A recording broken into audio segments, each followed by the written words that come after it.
Friends, बीते 10 साल में भारत 10th लार्जेस्ट से 5th लार्जेस्ट इकोनॉमी बना है।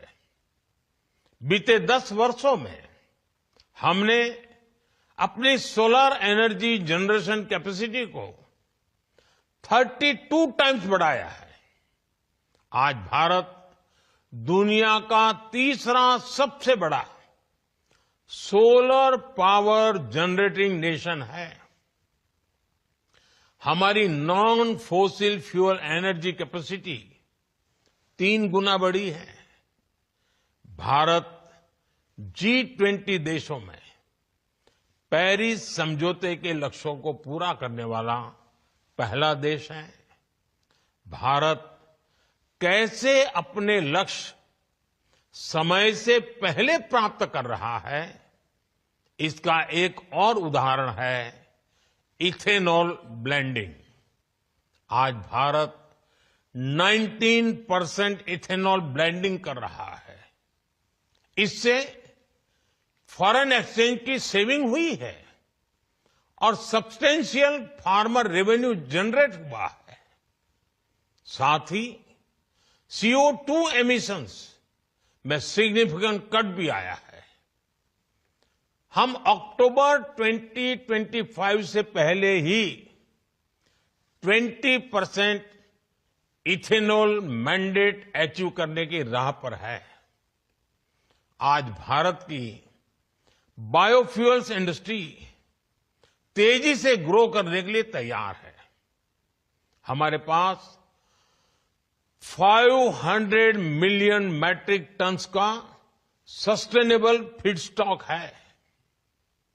इंडिया की G20 प्रेसिडेंसी के दौरान ग्लोबल बायोफ्यूल्स अलायंस बना और लगातार एक्सपांड हो रहा है। इससे 28 नेशंस और 12 इंटरनेशनल ऑर्गेनाइजेशंस जुड़ चुके हैं। ये वेस्ट को वेल्थ में ट्रांसफॉर्म कर रहा है और सेंटर्स ऑफ एक्सीलेंस सेट कर रहा है। साथियों, भारत अपने हाइड्रोकार्बन रिसोर्सेज के पोटेंशियल को पूरी तरह से एक्सप्लोर करने के लिए निरंतर रिफॉर्म्स कर रहा है। बड़ी डिस्कवरीज और गैस इंफ्रास्ट्रक्चर के व्यापक विस्तार के कारण हमारा गैस सेक्टर एक्सपांड कर रहा है।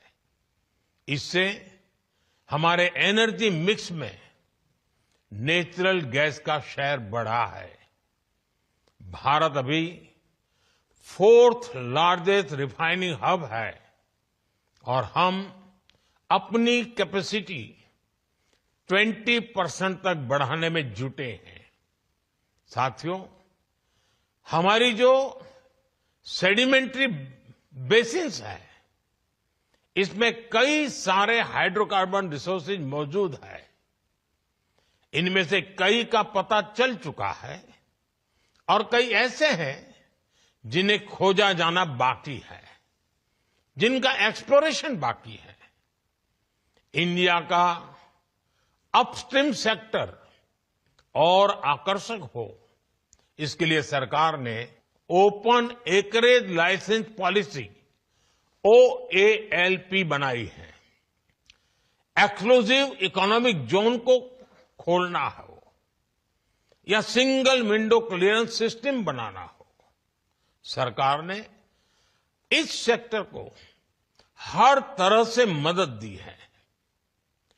Oil fields regulation and development act में हुए बदलाव के बाद अब स्टेक होल्डर्स को पॉलिसी स्टेबिलिटी, एक्सटेंडेड लीजेस और इंप्रूव्ड फाइनेंशियल टर्म्स की सुविधा भी मिलेगी।